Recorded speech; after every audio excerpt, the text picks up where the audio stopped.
will call to order this regularly scheduled meeting of the Community Development Committee of the Metropolitan Council for February 3rd, 2025. I'm Councilmember Robert Lilligan, the chair of the committee, joined by a quorum. Thanks everyone for being so timely. We will move right into the agenda. The first is the approval of the agenda. If there's no additions, corrections, or changes, we'll consider it approved. We have an agenda. Next is approval of the January 21st, 2025 minutes of the Community Development Committee. Move approval. Thank you, Councilmember Carter. Is there a second? Second. Thank you, Councilmember Wolf. Any discussion, additions, corrections?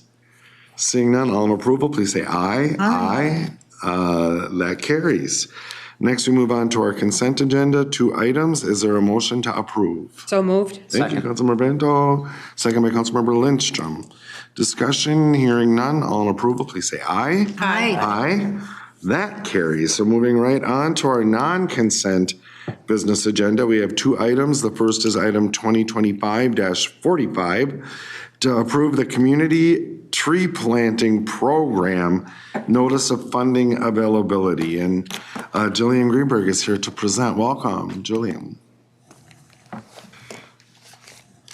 Excuse me.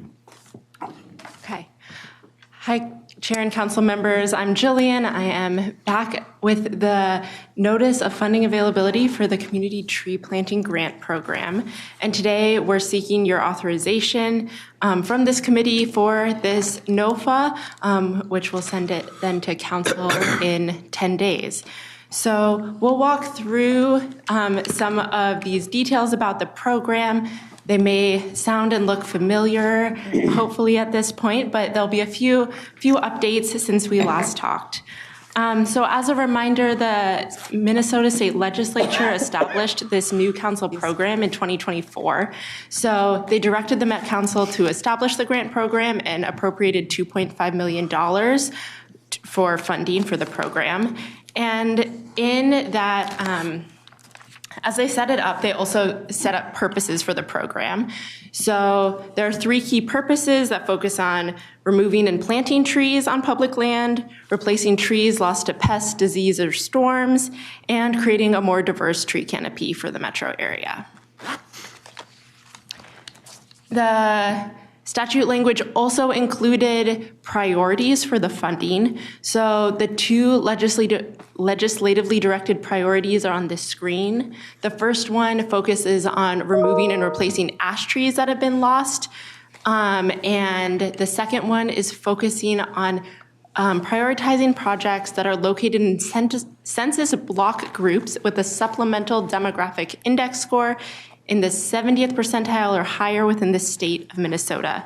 So as a reminder, that index is from the EPA's Environmental Justice Screening Tool, and it combines 5 different variables: income, persons with disabilities, education level, English speaking ability, and life expectancy, to create a composite index that they use as one way of looking at community vulnerability. So the way that we're translating these legislative priorities into the grant program is twofold.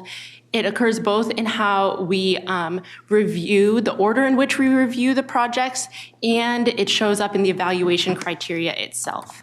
So the projects will be reviewed first are the projects that address both of these legislative priorities. Those projects will be reviewed, scored, and then funded based on their ranking. And if there's funding after that process, then we'll go to the second tier of projects, which address either of the 2 priorities.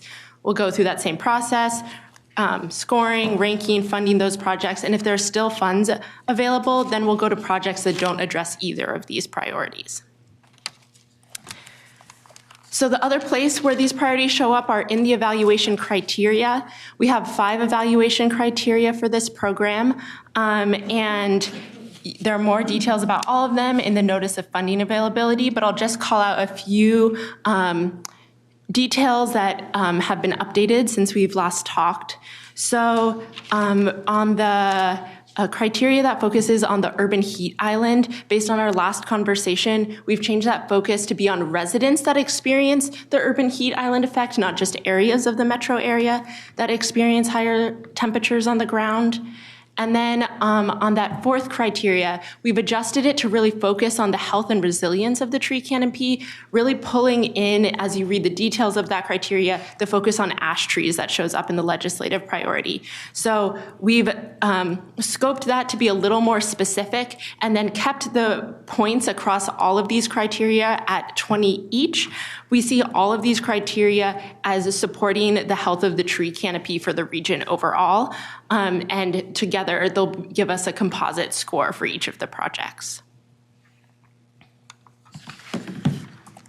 One thing that we talked about in our last meeting, and we didn't have all the numbers for you at that time, so we wanted to come back to, was this conversation about geographic priorities. So you'll see on the screen here this map that shows the region, and it shows, using different colors, the areas that are geographic priorities on both the social demographic index and the urban heat island index. Those are the red census block groups.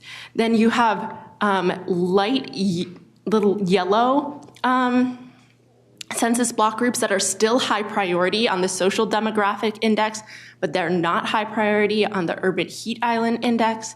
And then the purple census block groups are the ones that are low on the social demographic index, but still high on the urban heat island index.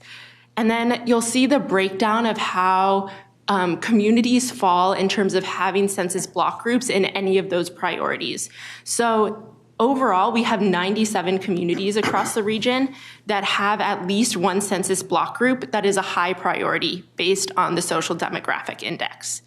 And then there are 93 communities that have at least one census block group that's high priority on the land surface temperature or urban heat island index. And so there's a large portion of communities across the region that fall into either of those priorities and will be credited and score more highly in those criteria if they choose to direct their projects into the census block groups that meet those priorities. Also, based on our conversations with you, we're thinking a lot about how we make this program accessible to communities that don't have a lot of internal staff capacity to write grant applications. So we'll be creating a map similar to the one that you see here, but at each community scale for each community in the region, and it'll be followed by a table that outlines every census block in their community and whether it fits under either of these priorities. So hopefully it will help them be proactive in directing their project scope to the areas that are prioritized by this project.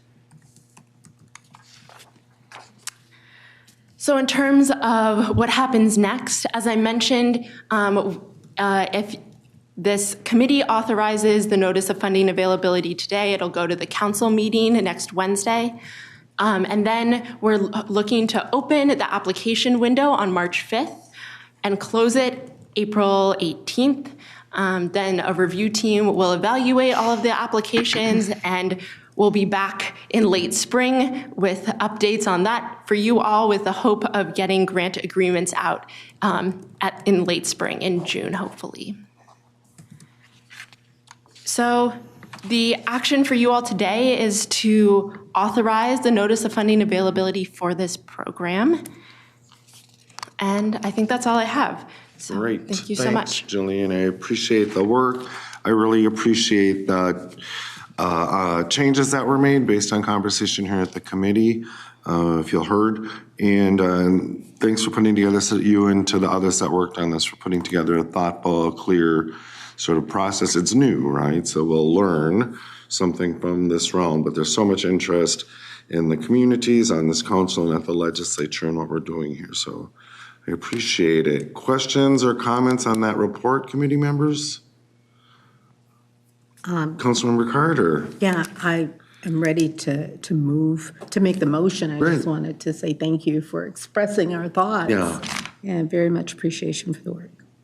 And I'll make the motion. Thank you. Councilmember Carter has moved the council action to authorize the notice of funding availability. Is there a second? Second. Thank you, Councilmember Vento. Discussion on the motion? Any discussion? Councilmember Lindstrom. Can you just remind me how many grants we expect roughly to give out? And what the grant award, again, roughly will maybe? Yeah, there could be a lot of variability. So Yeah. the minimum for the grant is $10,000. The maximum is $500,000. That's a big range. We know that tree costs, and especially tree removal, has really variable cost. And so there's a big range, and we're also hoping that communities direct their program scope to the prioritized areas. So this gives communities a wide range of potential project scope based on how much of their area is prioritized and how much of the need that their community has. So I think we could have a wide variety and number of projects that we fund, and we'll report back to you when we know more. Okay, thank you. Thank you. Further discussion on the motion? Any discussion? Hearing none, all in approval, please say aye. Aye. Opposed? That carries. Thank you, Ms. Greenberg, for the work. Yeah, Director Barajas. Thank you. When we move to the part of the grant application review round, we'll be seeking, we hope, at least 2 members of this committee to join on a review panel, but we will connect with the chair and find a way to organize that time and get a sense first of how many applications we have come in, so we can give you a sense of how much time it may take to review those applications. Thank you. Thanks for the notice. I'm sure there'll be a lot of willing participants in the review. Cool. Anything else? Thank you. Next, we'll move on to our second non-consent business item, which is adoption of the 2025 Livable Communities Act Fund Distribution Plan. And Ms. Berke's here to present. Welcome, Sarah. Hi, Chair. Thank you. And hello, all committee members. Nice to see you. I'm Sarah Berke, Senior Manager for Livable Communities and Housing. So today we're following up on the information item that we presented at the previous meeting and bringing you for your recommendation for approval the LCA Fund Distribution Plan for this year. As you know, the Livable Communities Act requires the council to prepare an annual plan for distribution of the funds based on program criteria that are established by the council. And they must be consistent with and promote the purposes of the statute and the Regional Development Guide. So today, we will share an overview again of the funding availability for the programs this year, our recommendations for funding allocations, an overview of the scoring framework, and the next steps toward final council approval, which would tentatively be at the next council meeting on February 12th. As you know, and I should mention Hannah Gary, my colleague, is not able to be here, but thank her for her help in preparing for this meeting. So as you know, we run the LCA programs throughout the year, beginning usually in February, with beginning to promote the availability of the funds, opening up our spring funding rounds in the near future, and then bringing you the first set of recommendations for funding in June and others in September, November, and December each year. These are tentative dates to give you a sense of what's ahead. Once the plan is finalized, staff will publish the program materials, including deadlines for applications, and begin outreach. This year, we, as we always do, have assessed the funding availability, looking at both the base revenue for the program and program reserves that are available to reprogram. The base revenues are calculated based on specifications in the LCA statutes. Some of the reserves that we have available this year, you'll see for TBRA, or tax-based revitalization account, we have some reserves that are restricted to that fund, to that program, whereas others are unrestricted within the overall LCA funding pool. This year we have $5 million in base revenue for tax-based revitalization cleanup account. We have $14.6 million in LCDA, the Livable Communities Demonstration Account, and $1.5 million in LHIA, the Local Housing Incentives Account. We have restricted reserves balances for TBRA and unrestricted balances of about $13 million in the account. So, consistent with the discussions we've had so far, this year we're proposing largely holding steady on the approach that was approved last year. recommending putting a total of $6 million into the TBRA funding availability this year, adding some reserve funds to a total of $20.9 million for LCDA programs and $2.5 million for LHIA. And the discussion item we reviewed last time included a very detailed red line of proposed updates to the scoring criteria. You'll require we kept them to just a real bare minimum this year because we're looking at making larger changes with your input for 2026. So we will keep you informed of that process and our thinking, and we'll be bringing potential changes to this committee for review throughout the year. This will be your final consideration and approval of the recommendations. If you do, in fact, recommend the staff recommendation, that will go to the full council for February 12th, and we'll begin putting out materials soon after that. So, the proposed action, which I guess we didn't put on a slide, I apologize, is that the Metropolitan Council approve the 2025 Livable Communities Act Fund Distribution Plan as shown in attachment 1 of your materials. Great. Thanks, Ms. Berke. Our thanks to Ms. Gary S. Wall and everyone else who worked on this. Thanks for keeping us engaged throughout. Any questions on the report or the proposal? Oh, we are an unusually quiet committee today. Not necessarily a bad thing. Seeing no questions, I would entertain a motion on the proposed action that the Metropolitan Council approve the 2025 Livable Communities Act Fund Distribution Plan as shown in attachment 1 of the business item. So moved. Thank you, Councilmember Lindstrom. Is there a second? Second. Thank you, Councilmember Johnson. I think maybe got in first. Discussion on the motion. Any discussion?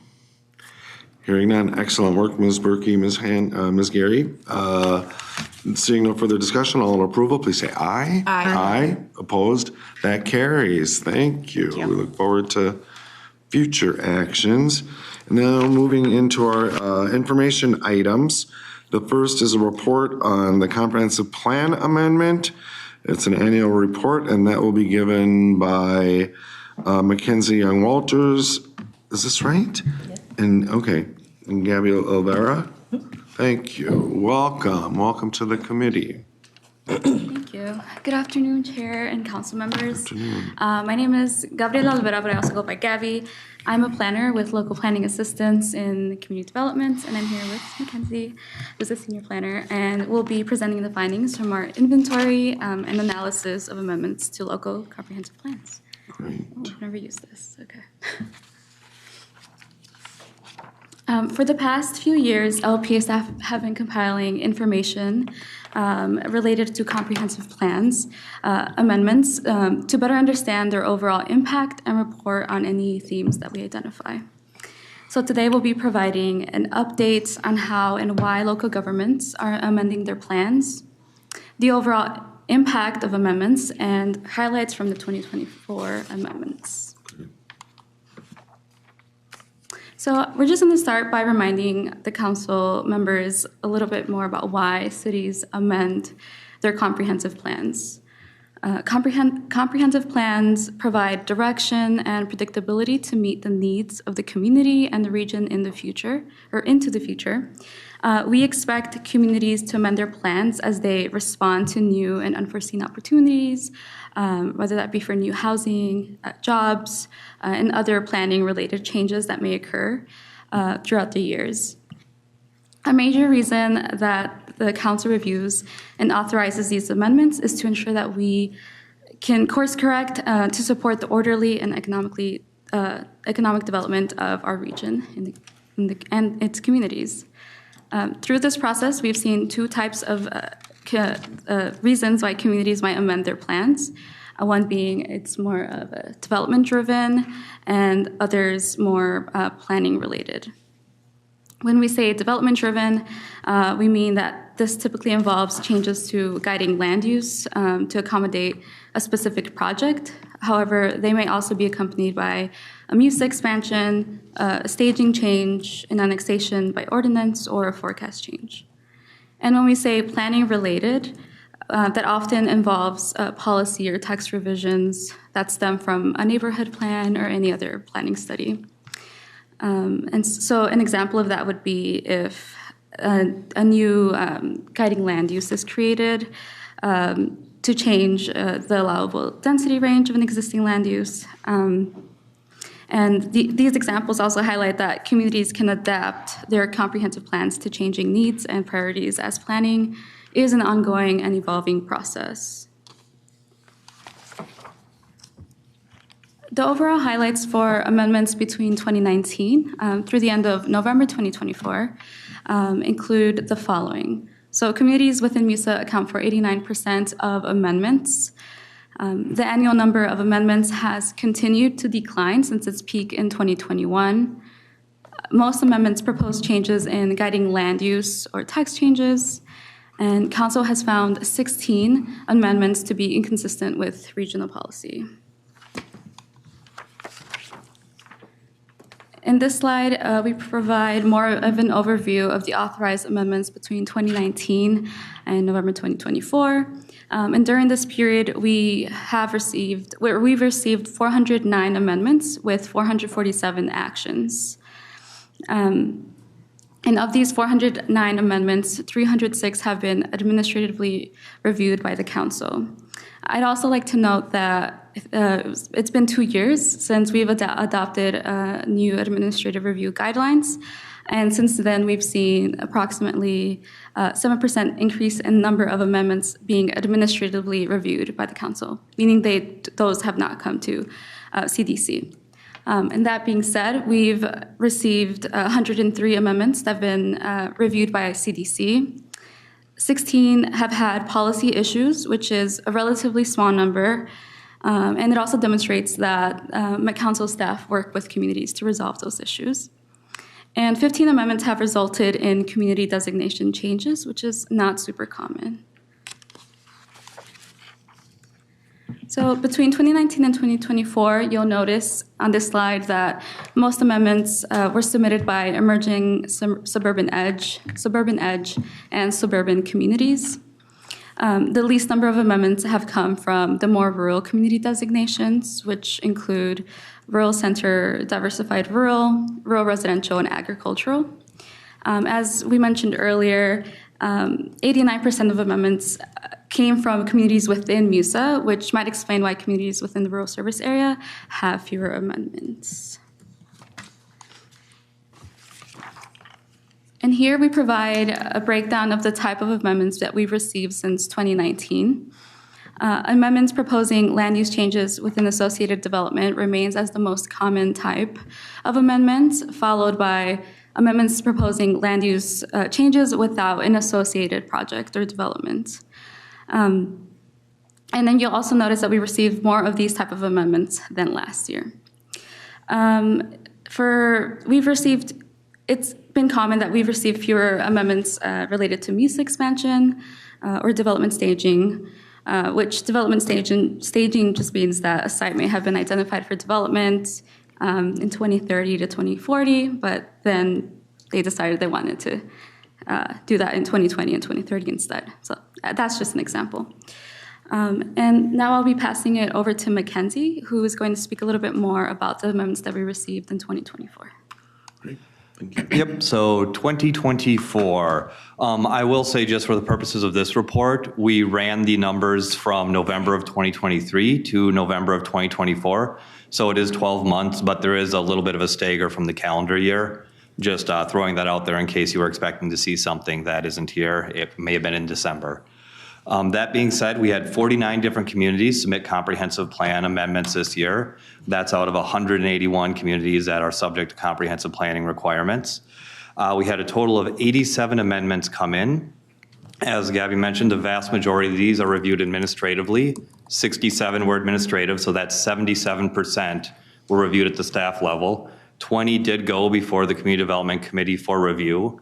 We had 2 policy inconsistencies and 3 community designation changes. We'll talk a little bit more about those 5 issues in a later slide, but we will delve into them in greater detail. I will say, just like last year, the vast majority of these were within the MUSA, 81%. And we also have a similar breakdown of the geographic location of amendments. Every year, we see the greatest number of amendments come from our suburban edge, emerging suburban edge, and suburban communities, and it was virtually identical. 69% this year, 71% is our historic average. That's not surprising. That's where the bulk of our development is occurring. That's where we have greenfield development occurring, where areas are annexed and need new land uses guided. So very typical year for us, I would say, in terms of our percent breakdowns. There we go. Regarding the nature of amendments, I would like to call out, if you do the math on this slide, you will get a number that's over 87. That's because a lot of amendments do multiple things. So you'll have a community that might be adding a new land use and then adjusting a density range for a different section of their comprehensive plan, and they bundle it into one amendment.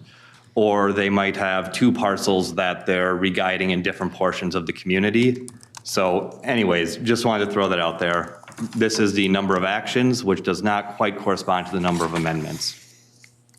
Most of them are related to land use guidance, 86%. Just over half are associated with a no in development, and about 35% are setting the stage for a future development. We had about 25% of the amendments that involved a text change. Most commonly, that's going to be a community tweaking the density range or maybe incorporating a neighborhood plan into their comprehensive plan. We did have a couple changes to park sections, but so that'll be kind of a catch-all category for non-land use changes. But 82% were land use guidance. Most of these, I think, are best understood as being market-based corrections. We're not seeing a lot of radical shifts. Usually it is being in response to a community seeing what's being developed and how developments are playing out and trying to align their land use plan with that. We do see some large ones that are done as a relation to a comprehensive planning or a local area plan, and we'll have an example of that later on. But as you can see, development staging is a very small thing. Communities very much are aligning with their planned development. So, development-driven amendments, we had 45 that fell into this category. That's where a developer has come and said, I want to do this plan in this parcel, and the comprehensive plan needs to be amended to change that. Overall, it involved 708 acres, total of 3,660 housing units. Within that total were almost 600 affordable housing units. And there's 140 memory care and assisted living units that were created. That is not part of the 3,660 total. They're not defined as dwelling units by the census, so we tabulate them differently. But I did think that was something that was worth calling out. We had about 52,000 square feet of industrial and commercial uses created. I would say I think that's a vast underestimate. A lot of times communities won't put a square footage when they do one for a commercial or industrial. Or, so you'll see something like small bank, shopping center, but they won't give you the square footage number. The 52,000 is only the ones where they did give us a number to work with. Beyond that, I would say, I just want to call it, the picture is of a church in Golden Valley. It was a comprehensive planning amendment we received this year, low density residential, and they changed it to institutional to accommodate the church. So just if you were wondering what the picture was from. Another slide on development-driven amendments. This is doing a quick analysis of the type of changes in land use we saw. Nearly 3/4 of our amendments that have a land use change involve changing either between residential categories or from a non-residential to a residential use. So usually these development amendments we're seeing are being spurred by residential development. 20% of these amendments, so 40%, increased the development capacity. So they were amending to something with a higher land use guidance. 17 decreased the development capacity, and then 2 were neutral. Anyways, the net result of this was an increase of 1,400 units. And I measured that by taking the midpoint of the pre-existing land use guidance and then subtracting that number from the total number of units we know. So increase of 1,400 units from development-driven amendments. I do have a miscellaneous category. The more I think about it, I think that should have just been tucked into non-residential to non-residential. These were some weird ones, like Hopkins had a parcel that we discovered had never been assigned to land use. So we informed them they needed to assign it a land use. Another one was just removing an agricultural preserves overlay without changing any intended use or guidance. The property owner just no longer wanted it in the program. So, kind of weird ones I didn't have a better category for, I put there. One thing I did want to call out is in the report, I mentioned that the total change of amendments were an increase of around 7,000 units. I'm no longer thrilled with that number. As I was putting these notes together, I looked at our spreadsheet more. I don't think it did a good job handling mixed-use developments. I suspect that 7,000 number is a little high. I don't think necessarily dramatically high, but I did want to just note that I wouldn't wish to be quoted on that as a concrete number. That being said, the overall trend is to amend to increase capacity and development capacity. So just wanted to make that clarification. Apologies, I caught it too late to change the report. That being said, I did mention we dig a little bit more into the regional policy issues and challenge. As I'm sure this committee will remember, one of the policy issues we ran into was housing with North Oaks. And that was ultimately approved to extend sewer to serve 17 properties. However, North Oaks was still not providing enough land guided at sufficient density to accommodate their allocated share of regional affordable housing. Another example is Marina and St. Croix. They re-guided 15 acres from rural residential to urban residential. This was an expansion of rural residential land use patterns, which runs contrary to council policy. However, it was a really unique situation where there were large wetlands. There really didn't seem to be any opportunity for it to actually develop at anything near that density. So we found that there wasn't a system impact, and therefore it was authorized despite the land use policy inconsistency. And then the Lake Elmo had 2 community designation changes. Both were related to expanding MUSA, one for an elementary school, and I believe the other was for constructing a single-family home with sewer service. And then the North Oaks community designation change was from the rural residential to the emerging suburban edge in conjunction with that extension of municipal services into the community. So with that, I do have a couple examples of land use amendments we saw this year. The first one is from Woodbury, Karen Drive. This one was about a 30-acre development. The city had originally been guiding it for more of a commercial use as a places to work district. Once they looked at the parcel, they determined that the wetlands made that development plan infeasible. So they then had a developer that was interested in putting an affordable housing development on it, and they re-guided it to mixed use, and then also requested a forecast adjustment to add 500 households. Because it was a 253-unit apartment building, it did exceed the administrative review threshold, which meant it came before this body. This is a great example of a land use plan being amended to reflect a planning study. Brooklyn Park did a study of this area north of the 610 corridor. Of about 160 acres, and they really realized they wanted it to be a denser, more walkable, more pedestrian friendly. So they amended their land use plan to increase the density range from 12 to 50 units an acre to 12 to 100 units an acre, as well as putting in specific language emphasizing walkability. And they created a really interesting land use I'd almost say subcategory. If you look at the map, I'm used to having a laser pointer, but there's some dashed lines on 2 of the streets, red dashed lines. They flagged those in their comprehensive plan as pedestrian priority streets and put language in their comprehensive plan requiring pedestrian-friendly elements in those areas like ground floor retail, focus on walkability. And of course, because it's the comp plan, it really signals to the developer that this is something they have to do. They can't request a variance from it. So just wanted to call that out as a really cool planning thing that the city did there. This one as well was over 80 acres in size, and involved a change in development capacity of way over 250 units, so it came before you as well.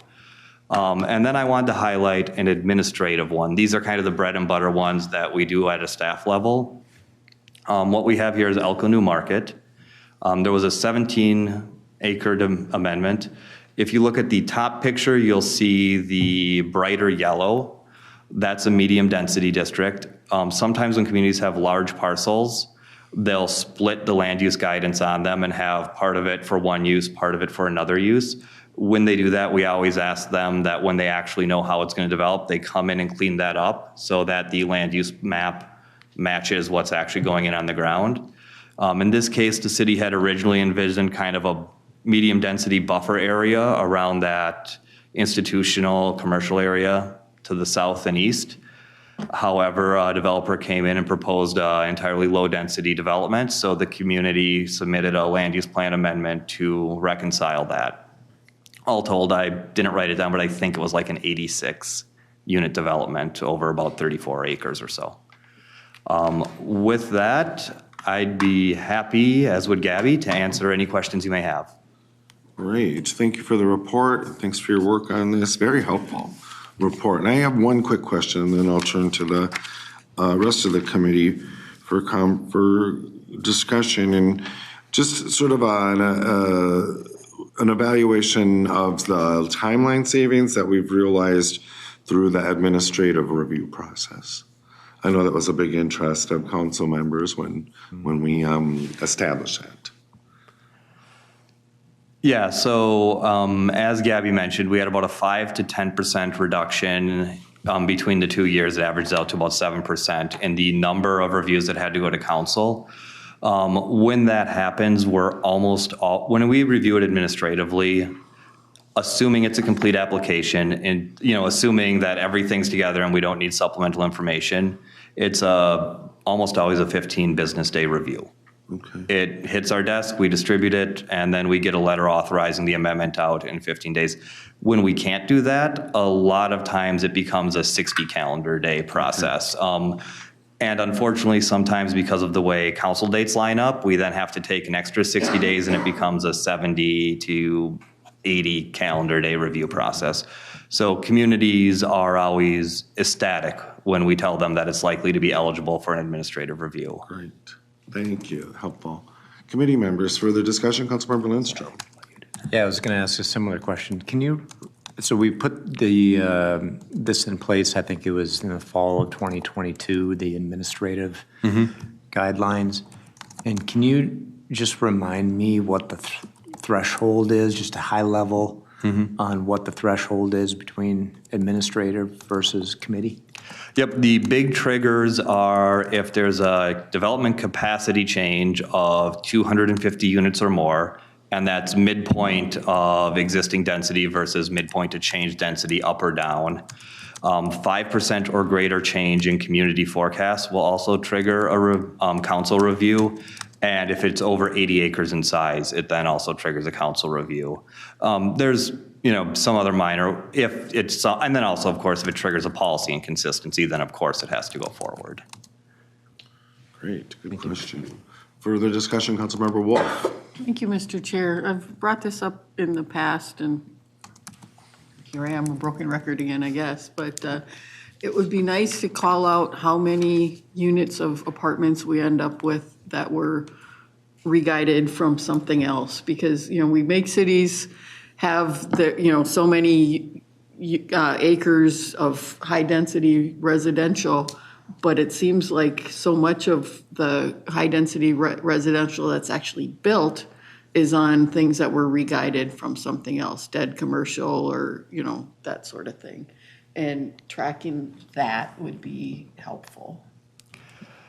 Is that something that can be tracked? I mean, I assume, right? I can think of a couple ways we could get at that. We would definitely have to tweak the existing spreadsheet, but yeah, that's one thing I was gonna mention, and I apologize for not doing that, Chair and council members. If there are specific information you'd like us to look into, we're gonna be writing a standard operating procedure for this report. We can include that in and then make sure our spreadsheet's pulling it, and hopefully then it won't be another round of making that request next year. This is our first time doing it, so we're also getting a sense of what we can do with the data. Great, thank you. Further discussion, Councilmember Johnson, then Councilmember Vento. Thank you, Mr. Chair. I really love this. I mean, this is my world. You know, I lived in it as a council member and mayor, and this, there's just such good information in here and where, and how things are taking place as it relates to comp plan amendments. So the more that you can add to it, I think to Councilmember Wolf's point, especially as we're trying to, you know, reach all of our goals across the region through the 2050 plan, data for me is just very illuminating, right? Because everybody has stories over time and different cycles of the economy and what's going on, but, you know, even maybe a longer history on some of this, depending on how far back you can go. It's interesting to, you know, imagine or see, obviously, how COVID was impacting some of this. I really appreciate, you know, there's a focus on the suburban edge communities. It's not surprising to see that conversion to higher density because it's going to continue. It's just getting over that hump and making sure that they're able to do those things. So, you know, it's going to continue on. And then I think it'd be interesting too to know about, and you touched on it a little bit, but the administrative part of it that doesn't come to us, and then even the ones that do. So when, you know, we've gone through our most recent discussion on density as it relates to 2050, I learned some things in that process that kind of surprised me. So to know that, you know, well, one thing's, what I do know is the market drives everything. So what you might want to plan at a certain point in time over many years, it's just a plan. It's an important plan because it's related to infrastructure and all of the systems.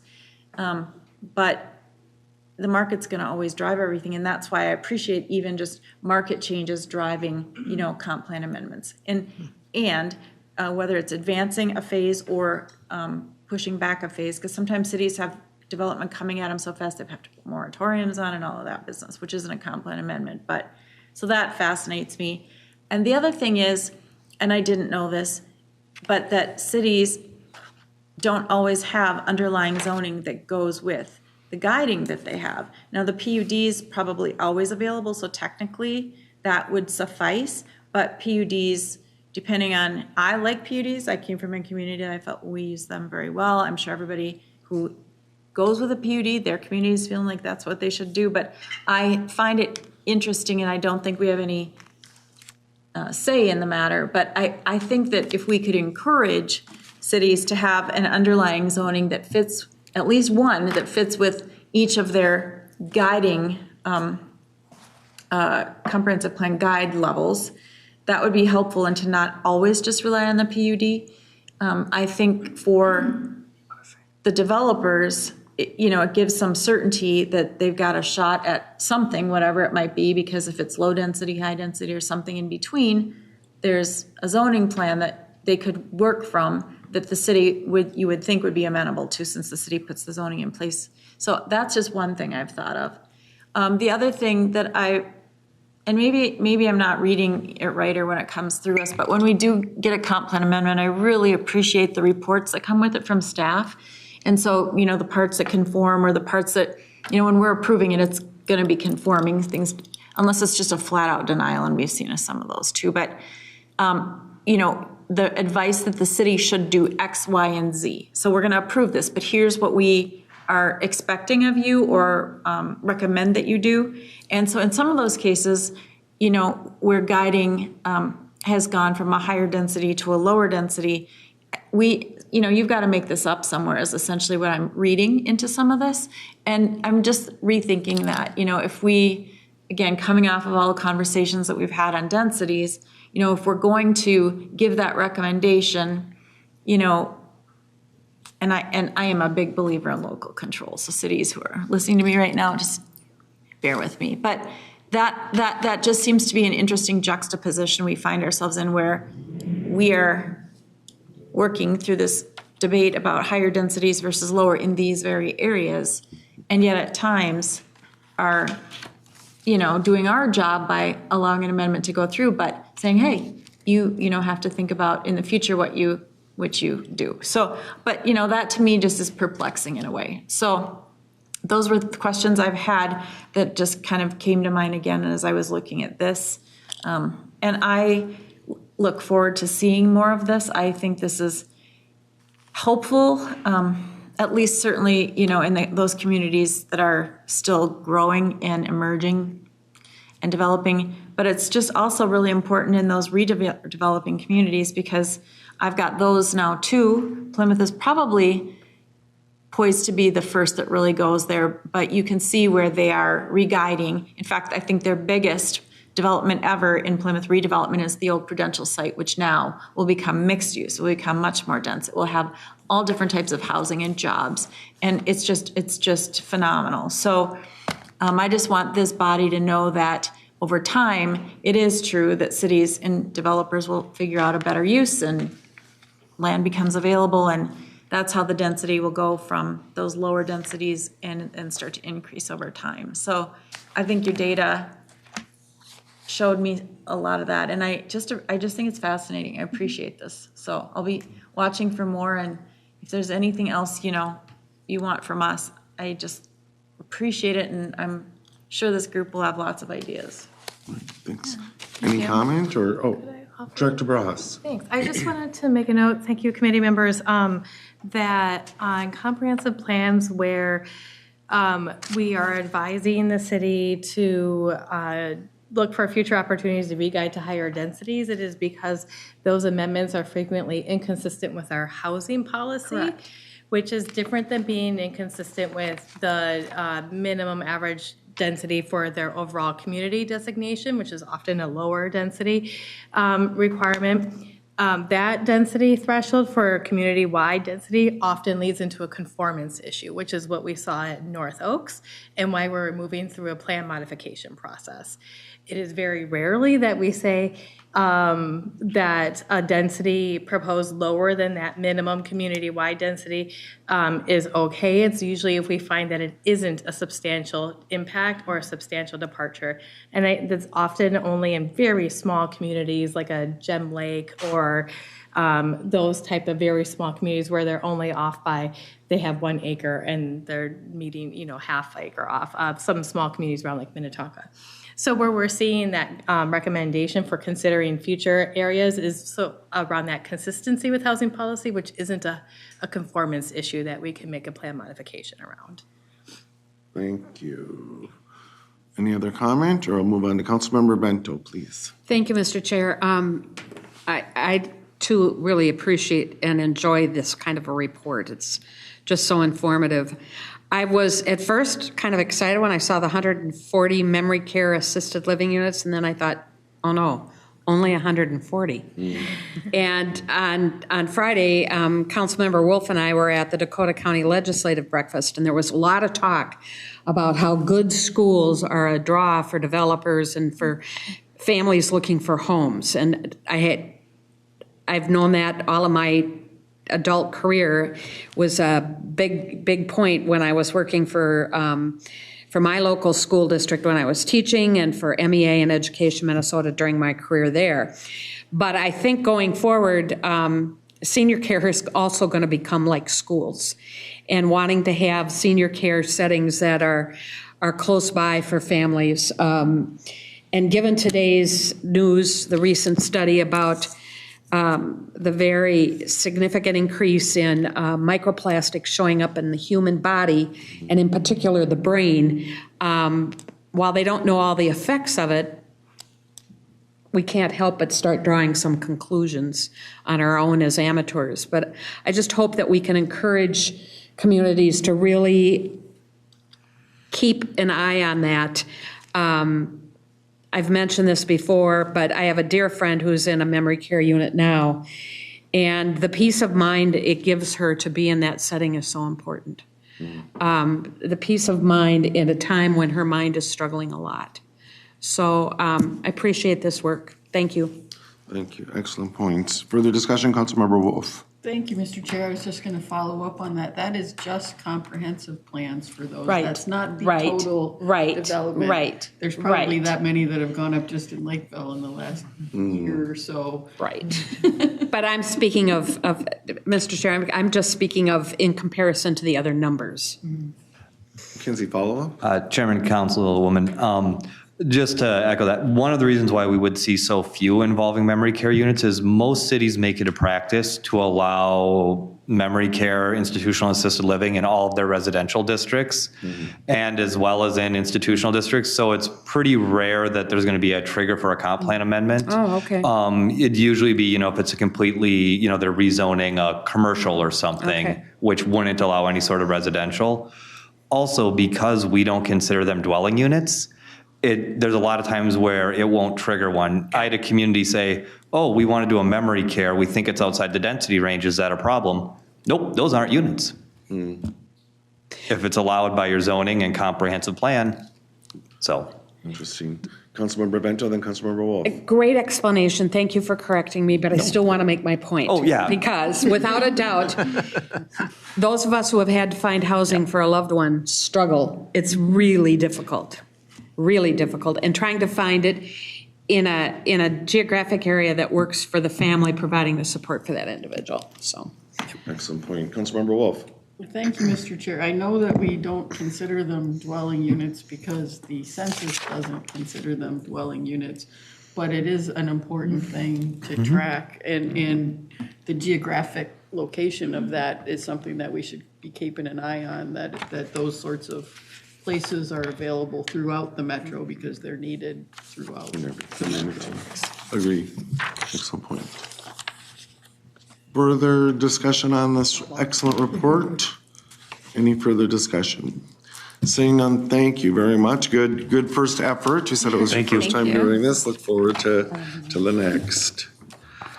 And we will move on to our final information item for the evening. It's the Metro HRA program updates with Ms. Smith. Welcome, Terri.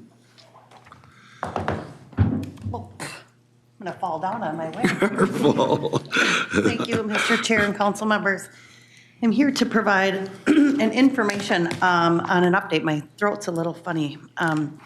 But just some program updates that you'll be seeing further action on and future action soon. But in case you're hearing things out in your communities, just thought we would come and give you a quick update on some of these items. So the items I'm going to talk briefly about today are the Bring It Home Rent Assistance Program, project-based vouchers, and an upcoming waiting list opening that will be happening soon. So in terms of Bring It Home, we've been here a couple of times with information items. We presented to the Housing Work Group back in January on this, so we're just sort of trying to bring you along in this process, and it's getting closer. So you may recall back in 2023, the Minnesota legislature authorized a 1/4-cent new sales tax to fund new vouchers for the metro area. And in fact, the vouchers are being funded statewide, but it's the 1/4-cent sales tax will fund the vouchers here for the Twin Cities metro area, including Metro HRA. So this program has the opportunity to bring about 5,000 new vouchers to the state, and for Metro HRA, it's looking at about 800 to 900 vouchers. I think our funding estimate is at 15 million right now.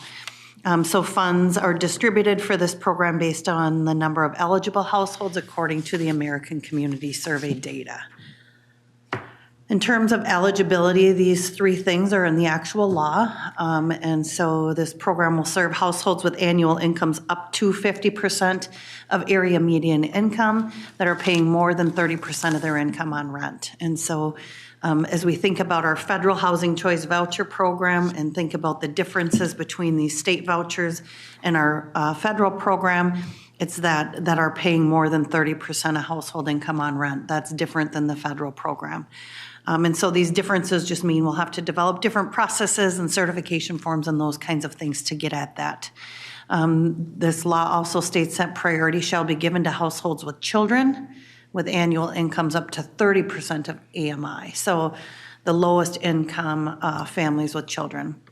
And then the law also states that program administrators may establish additional priority populations based on local need. We're still digging in with Minnesota Housing to determine what that means. I think we interpret it different than they do, so we're still working through what that means. In terms of program operation, these three things are also in the law. So, and the program guide that has been issued by Minnesota Housing was issued back in December that says operators of this program will have three options. One is to use existing procedures, one is to use amended procedures, and then one is to develop alternative procedures for program operation. Under the use of existing procedures, you're probably somewhat familiar with our administrative plan that guides the operation of our federal housing choice voucher and project-based voucher programs. It's that thick document that you approve each year as part of our public housing agency plan process. So under option one, we would be telling Minnesota Housing we're going to operate all of our vouchers just like our federal program. Amendments, as always, can be made to these procedures in our administrative plan. So throughout the year, there are times when we come to you proposing amendments to that document that then roll into our public housing agency plan the following year. One of the biggest differences between the state program and our federal program is that there's no cap on the percentage of PBVs that Minnesota Housing will be allowing. So you may recall some deep conversations we had a few years ago about project-based vouchers, and the federal rules state that we can allocate 20% of our vouchers to project-based vouchers and up to 30% in some instances. But under this program, there is no cap. And so what we envision for this program is taking our administrative plan and adding an addendum or a chapter to the end of that that says, we will operate, bring it home, just like our federal programs with these exceptions. And one of those exceptions will be a cap of PBVs that we'll have some discussion on you and recommend during that process. The second option that Minnesota Housing and the law provides is that we use amended procedures. So we say, okay, we're going to follow our administrative plan, except Minnesota Housing, we're going to do these three things differently. And then we outline that in our RFP and our application process to Minnesota Housing and to you all, so it's clear to the public and to the people that use these vouchers and advocates and nonprofits and so on with our intentions on how we will use these vouchers. Those amended procedures need to be approved by Minnesota Housing as part of the request for proposals process. Some examples of that is under the federal program, and you may recall this from some of our prior conversations, that a tenant needs to live in a project-based voucher program unit for 1 year, at which point they can say, Metro HRA, I want one of those tenant-based vouchers to move. And as an operator of that program, we need to prioritize that voucher. So under this program, we could say, you need to live in a project-based voucher unit for 2 or 3 years before we're going to give you a tenant-based voucher. We can offer and award project-based vouchers without limitation on the number of units in a property. So the federal rules say unless the development provides supportive services or serves specialized populations such as people experiencing homelessness, people living with disabilities, the units cannot exceed 25% of the total units. So we can change that. These are just some examples that, and we'll be coming to you for approval on what we are recommending changes for that. And then the third option is that we can develop completely alternative procedures. So not following anything in the federal program and develop a whole new program design. We're not sure what that looks like or what that could mean for us. We did initially think that sponsor-based housing might be an option, and Councilmember Wolf may remember that as part of our housing work group conversation, but we've since found out that Minnesota Housing is not considering sponsor-based housing, at least initially, and they may change the rules in the future. So we're not quite sure what this would look like for us, but I think one thing that's clear is we can establish initial procedures and we can come back if we have additional ideas or somebody else thinks of something that would use these procedures. We can always change our plan down the road for these vouchers. In terms of partnership opportunities under options 1 and 2, so that's using existing procedures or amended procedures, these are some of the things that we've talked about with partners around the region. One is to issue some of these vouchers for people experiencing homelessness or other specialized populations, people living with disabilities, veterans, people that are justice impacted. And so we've had conversations with our partners at the Metro Transit Homeless Action Team You'll recall we dedicated about 250 vouchers to that effort early on through the mainstream program, and those vouchers are fully utilized. So we do know that the HAT team could use additional vouchers, so we'll likely be recommending some vouchers for that initiative. We've been talking with Hennepin County about a schools to housing partnership. We have 2 other homework starts with home programs across the region that you've all approved in previous years with Ramsey County and Washington County and Anoka County. But these programs assist students and their families that are either at risk of or experiencing homelessness, with the idea of keeping the students in place and providing support services for success. And then we talked about project-based vouchers already, but we have an opportunity, I think, to offer some project-based voucher program or vouchers under this program. Our current policy awards the highest scoring point criteria to projects that have supportive services. We'll be having a listening session, information session, opportunity for partners, landlords, nonprofits, owners around the region to attend a session with us in the coming weeks to talk about how are project-based vouchers working for you? What could work better? What are the pain points, during our regular process when we're offering and awarding? What could make it easier? What types of developments do you have coming online? What populations should we prioritize? And get some feedback from the community about that before we do any offer or award. And these are some of the partners that we've already engaged with around the region. So we've been talking with current voucher holders about the Bring It Home program. We have a group of consultants with lived experience in homelessness that we've been talking to.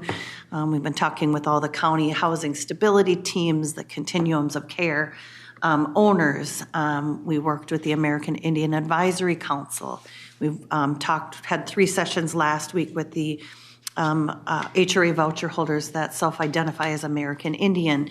And so we're continuing to have conversations with regional partners so that we're not just developing the initiatives under this voucher program in a box, and we're listening to what the partners around the region are seeing the need is. I think the other thing that I'll mention in terms of our engagement sessions last week, we had 3 of them, I think the 21st, the 22nd, and the 29th of January with voucher holders that identify as American Indian, and with the thought about engaging with folks around one of our commitments that the council made through the American Indian Advisory Council to set aside a certain number of waiting list positions for people that identify as American Indian. So really just engaging with that group about what has their experience been with Metro HRA, what has their experience been living in the suburbs with their voucher, gaining thoughts about their experience working with the voucher program, and then talking about our upcoming waiting list opening. In terms of timeline, it's still sort of loose. This sort of shifts every month or week or whatever the case may be, but Minnesota Housing did issue the program guide in December for this program. By January 8th, we were required to submit an intent to apply, which is essentially an online form. Do we intend to apply? How much money do we intend to apply for, and under which options? It was just sort of to give Minnesota Housing some information on the applicants from around the state, who's thinking they're going to apply and who's not. And so we did that. It doesn't commit us to anything yet. They're intending to issue an RFP. We're thinking February or March. So we're in February now. It was supposed to be December, then it was January, and now we're hearing February or March. So we're sort of waiting for that RFP to have some of our decision points where we can come back to you and gauge on specific initiatives. There will be a 60 to 90 day application completion period. It's looking like 60 now. So once the RFP drops, we will have 60 days to develop our application and tell Minnesota Housing how we want to use these vouchers. In June and July, Minnesota Housing will make their decisions. We'll be back to you at some point before we submit our application, but it's likely the acceptance of funding, and before we enter into a contract, they'll require a board certification from you all approving our participation. Then we have to go through a risk assessment through Minnesota Housing and contract negotiation. What will our administrative fees be for this program?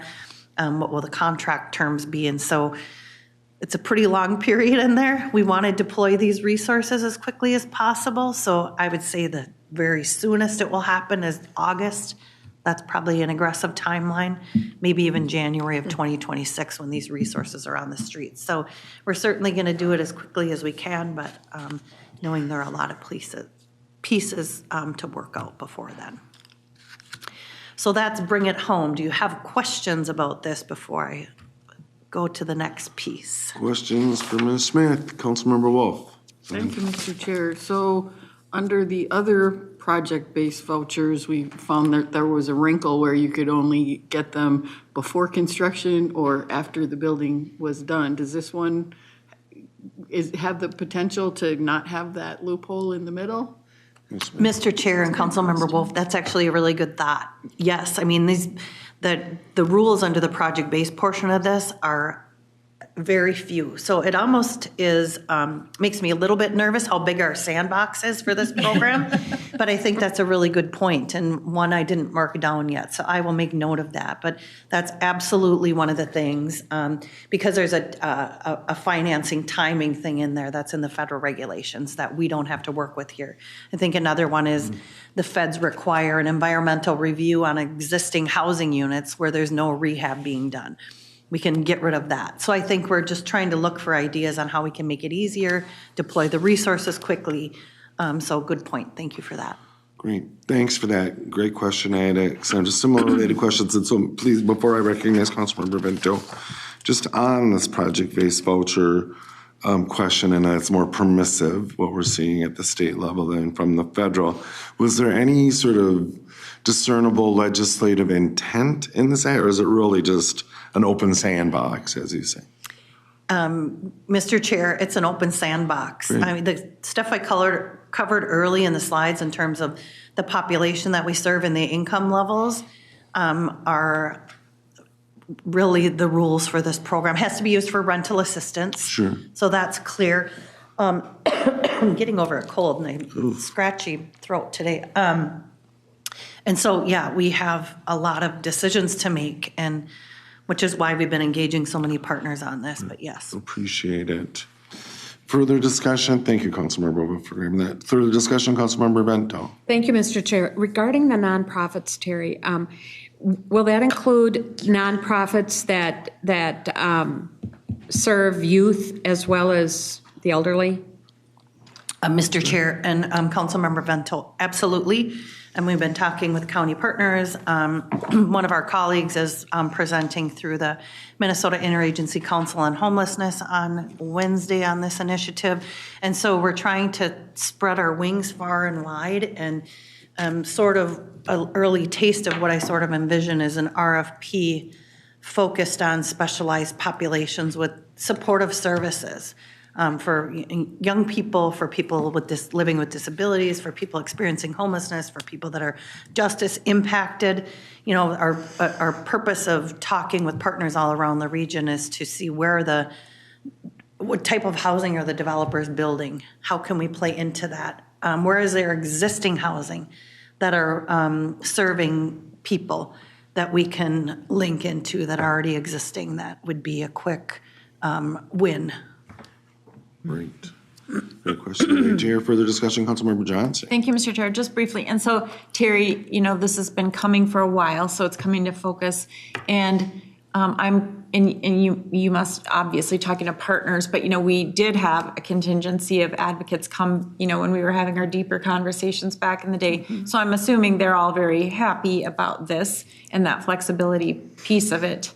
And how are we engaging with them at this point? Mr. Chair and Councilmember Johnson, that's the listening session that I'm talking about that we're going to be doing. This is all happening so fast. It's like, oh, we got to get this done. But that's one of the things we'd like to have what we will be having in the next month is an engagement opportunity for existing owners, nonprofits, developers. We'll cast our net really wide, and so people have an opportunity to talk to us about these vouchers. tell them what we know, gain feedback from folks. And so it can be sort of a collective effort, so this doesn't come as a surprise to folks when we're deploying these resources. Just a quick follow-up, if I may. Thank you, that's awesome. And then, so we might bring some of our ideas on what we're gonna do with this flexibility portion that we can create, and they can also bring ideas to the table too. It's kind, I know this is all kind of moving fast, but is that the concept, kind of a sharing moment too? Mr. Chair and Councilmember Johnson, yes. I mean, the goal is to share what we know about this program and then ask questions. What's working? What's not working? What kind of developments do you have coming? What specialized populations are you serving? I know service dollars have been a challenge for supportive service developments recently, and I'm not an expert in that, so I'm not really prepared to talk about that, but I know it's been a challenge for some nonprofit providers. So we'll be asking questions about that. I mean, we've seen some struggles in our current project-based portfolio with the provision of services, and so it'll be part of the conversation, but we truly want to hear what's working, what's not working. How can we work together on this? And just one more. Yeah, please. And then, so the other entities around the region that have their own HRAs, so they're in the midst of all of this too, I assumed, going through just what we're going through, and I'm sure you're talking to a lot of them. And so, again, the rules or the guidelines that have flexibility, will each HRA be able to kind of do their own thing? It won't be, that has to, be adopted across all the HOA or HRAs? Is that, like, we can come up with our own and another community can do their own thing if it all works out? Is that kind of Yeah, Mr. Chair and Councilmember Johnson, that's exactly what will happen. I think outstate Minnesota, small HRAs that might be getting 20 vouchers have a very different situation than we'll have with 800. We've been meeting regularly around the state through our National Association of Housing and Redevelopment Officials. So we've been meeting regularly as a group and regularly with Minnesota Housing. But we've also been meeting with the big agencies, so St. Paul, Minneapolis, and us, and we've had, maybe 3 or 4 meetings. Where can we collaborate? What can we do better together? I mean, maybe we issue an RFP together for developers to apply for vouchers in Minneapolis, St. Paul, and suburbs. I mean, we're still working on all that, but yes, we've been talking very closely with all of them. Okay, thank you. Thank you. And Ms. Smith, maybe you said this already. I apologize if I missed it. You gave us the estimate or the range of how many additional vouchers we may expect here at Metro HRA. Did you reference whether any of these funds will be eligible to cover costs of supports? Councilmember or Chair Lilligren, the program cannot cover support. Okay, thanks. Makes sense. Oh, gosh. Are you, yeah. Excuse me. I Take thought a I was fine moment. today. Yeah. Good. Yeah, further discussion, Councilmember Carter. Yes, thank you. This is just really very hopeful. And of course, we'd like to see the funds get on the ground and RFPs out and people partnering with us with services, hopefully. And I am wondering what to tell those who may be interested and watching for this. Watch our website, look for what, where, during what time frame do you anticipate the engagement around what our needs are and what some of the issues might be so that we truly have a community engaged process. Thank you for that question, Councilmember Carter. We'll advertise it on our waiting list. We'll issue notice through GovDelivery. We will work with Minnesota Housing as we've done with other listening sessions. They have a mailing list of developers that we'll send around. We have a list of social service agencies that we notify when we open our waiting list. So we will use all of those avenues to announce when we're going to have this listening session. And it will be within the next month, and hopefully we can notify folks of the date in the coming days here. We're just trying to put all the pieces together. Yeah. So, but yes. There's a lot to do, and thank you so very much. Thank you. Comment from Director Ross. Mr. Chair, committee members, we can also include, once we have that date ready, we can include that in your weekly update from the CRSs on Fridays, as well as just an email to you all. Thank you. Perfect. Thanks. Further discussion at this point? Otherwise, Councilmember Lindstrom. Not directly related to this, but just, I know that the council is doing a review of federal-related funding and kind of where we stand. on a variety of different things, all of the different things. And I'm thinking about your neck of the woods and things like the Pro grant that we got last summer. I don't know if that's impacted by any decisions coming out of DC, or if that's signed, sealed, and delivered, or if any other grants that we have received recently are impacted. If you are in a position to let us know about those things. Mr. Chair and Councilmember Lindstrom, I'll speak to the Housing Authority programs, and then I'll let Lisa speak about Pro. Excuse me. So we initially weren't quite sure if the Housing Choice Voucher Program, which is our big program, would be impacted, but then we received clarification that the rental assistance parts of the HUD budget are not impacted by this. So we're safe for now. Great. Thank you. Thank you. Director Bras. Thank you, Mr. Chair. Council members, that's a good question. The Pro Housing, our EPA Climate Pollution Reduction Grant, our other funds that we receive, we do have signed grant agreements for all of those items. The executive order or memo had been rescinded last week by the administration as well, but they still signal their intent to look at canceling, reducing, limiting, clawing back funds out of those. So we'll continue to monitor that, and certainly if we receive direct response that we should be doing something different, we will definitely be coming in front of you with an update. But as of now, it's full speed ahead. Great. Good question. Further discussion at this point? Otherwise, turn it back to Ms. Smith. Mr. Chair, I might also add with Councilmember Lindstrom, we do not have a federal passed budget, which you likely know. So our funding for the Housing Authority programs and the voucher program is being funded on a continuing resolution right now, which is passed through, I think it's March 18th, at which time Congress either needs to pass a budget or continue the resolution again. So we're being funded on 2024 numbers to date. And we just got our March and April subsidy commitment today from HUD. Thank you. Thank you.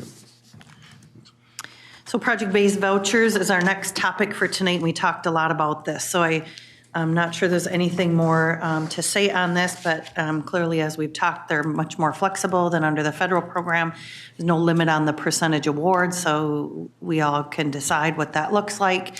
We can create some administrative efficiencies and really focusing near future project-based vouchers awards on this program versus a federal program.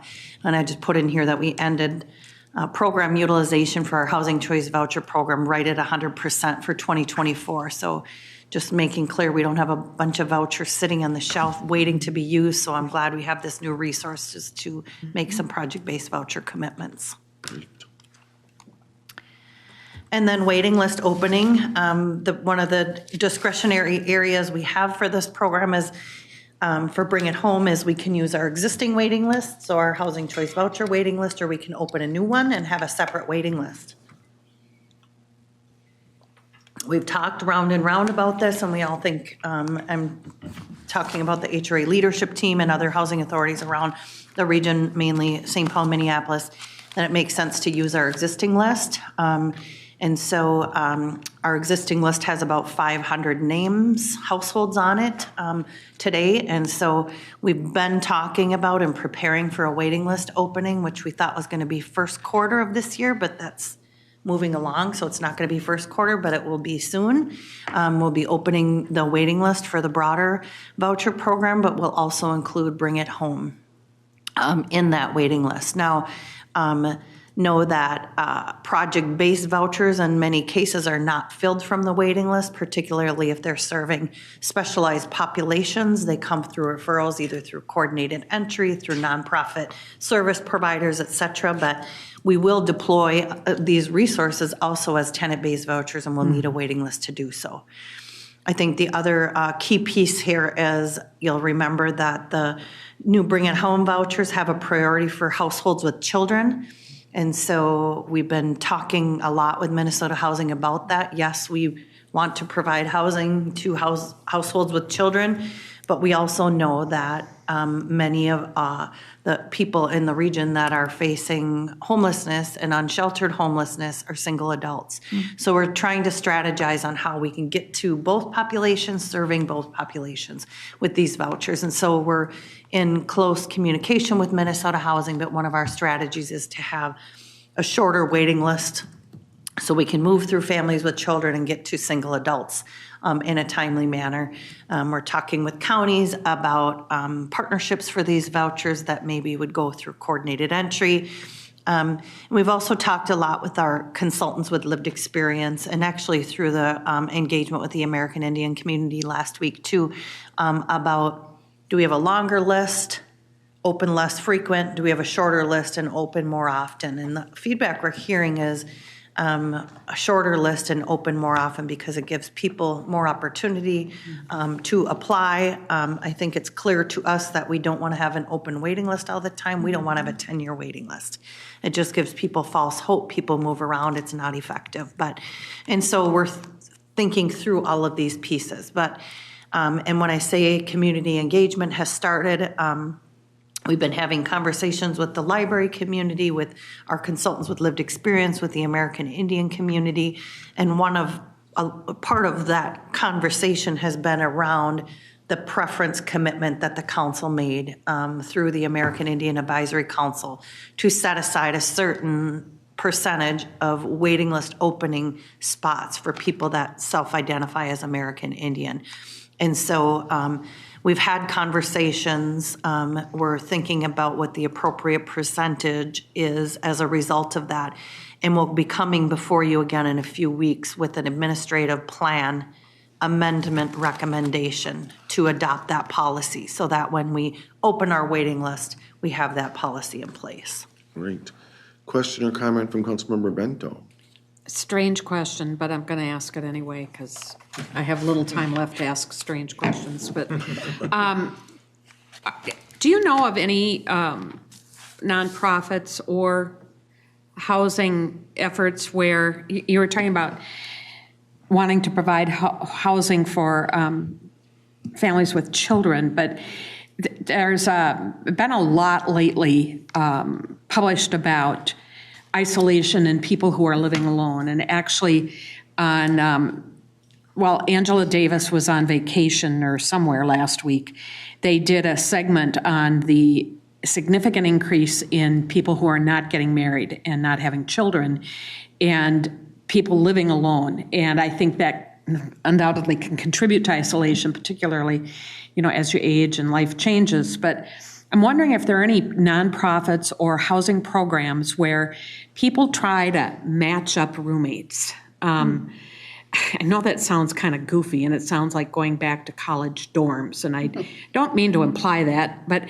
I think that there might be the possibility that there would be people who would welcome it, to have some company, to not just be fixing dinner for one at night, but dinner for two or three, and to know that if you get sick or you fall, there's somebody that can call for help or go to the pharmacy or whatever you need.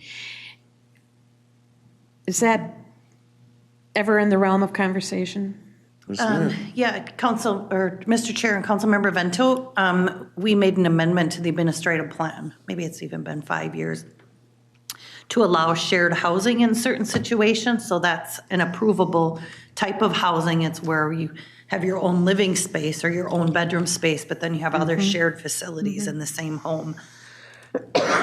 Excuse me. And so I think that's an option. I think there are probably some nonprofit providers that are doing some sort of a model of that. I don't know about that, but when I think about our ideas under sponsor-based housing that Minnesota Housing isn't approving now, I think about a scenario under that program that could work. But I think it's an option that we'd be open to if I don't think we would be in a role of matching roommates, but if there's a nonprofit provider that is building housing and they are providing services to young people or not young people that are needing services of some sort and have a living arrangement like that, I think we'd be open to it. Yeah.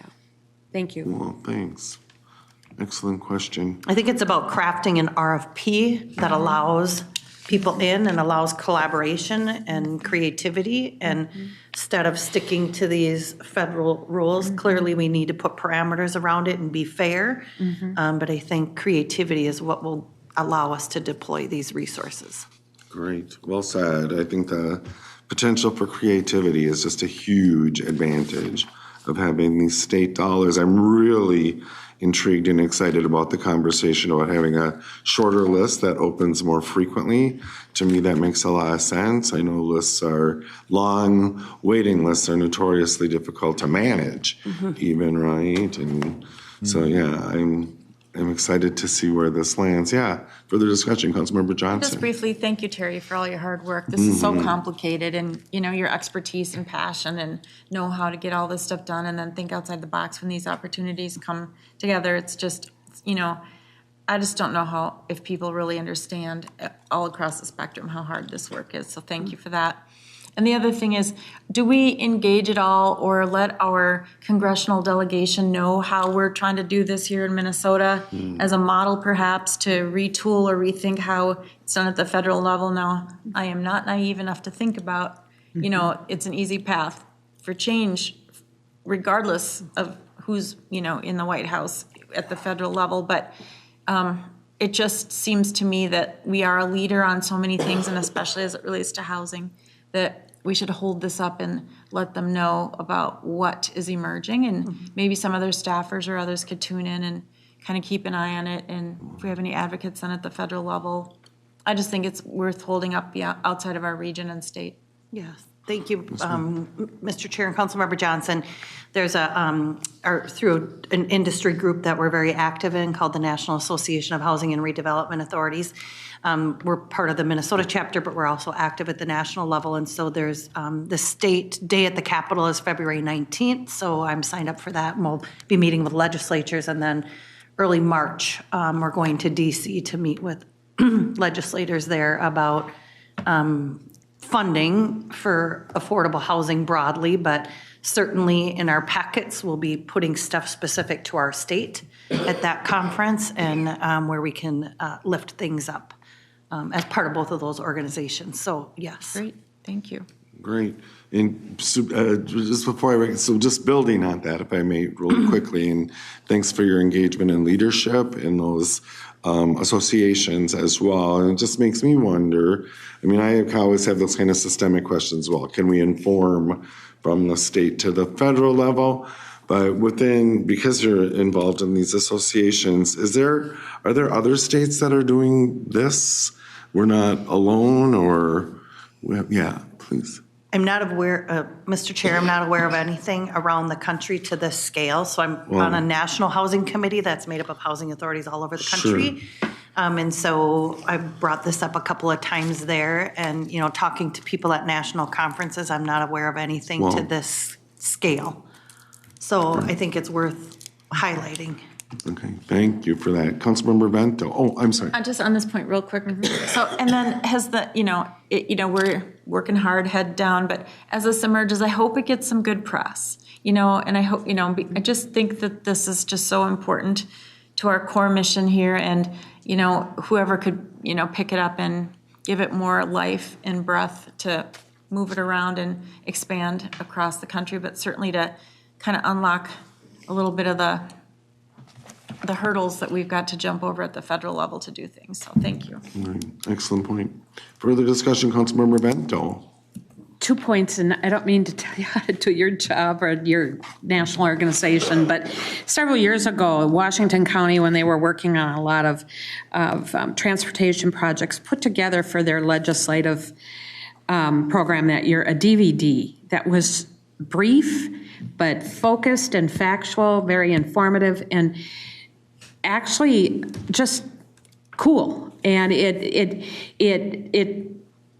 humanized the needs that they had. And I think to the extent that all of this can be humanized for the congressional delegation, it's really important, because so many times they get caught up in the numbers, and without that humanization to it, it really changes it. The other suggestion I have is whenever we've got events going on with housing related, whether it's well, whatever it is, ribbon cutting, whatever.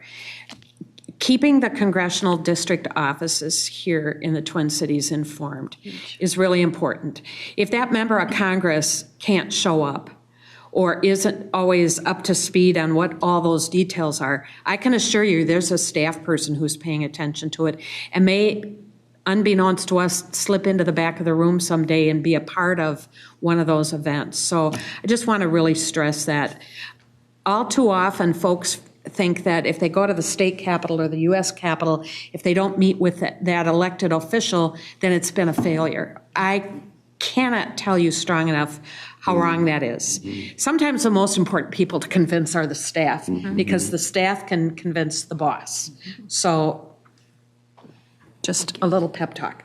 Thanks. Appreciate it. Any further discussion? Ms. Smith? That's it. That's it, huh? Great report. So I just, Great work. But yeah, before I want to just thank Stephanie. Thank you for all your work. And she's done a ton around all of this. And our manager of outreach and special initiatives, Ryan Ottenheim-Leifheit, has done a ton. Allie Cole is our HRE manager that's going to oversee this program. And so many people have been involved. And so you will see them at an upcoming meeting about this program. So Our thanks to you, to your team as well. I mean, Yeah, thank you. there's a reason we have this opportunity, right? Because we can take advantage of it because of the excellent track record that we have here. So well done. Look forward to this continuing to move along at a hopefully satisfying pace. yes, Yeah. Oh, and we've reached the end of our agenda. I feel like you want to say something. Okay, all right. Michelle, anything? I do have something to say, Please. Chair. Our next meeting will be Tuesday, February 18th, due to President's Day. Yep, great. all Thanks done for on that Tuesday. reminder. It can really throw me out of whack. Yeah. Anything else, committee members? Great. Seeing no further business before this committee, we're adjourned.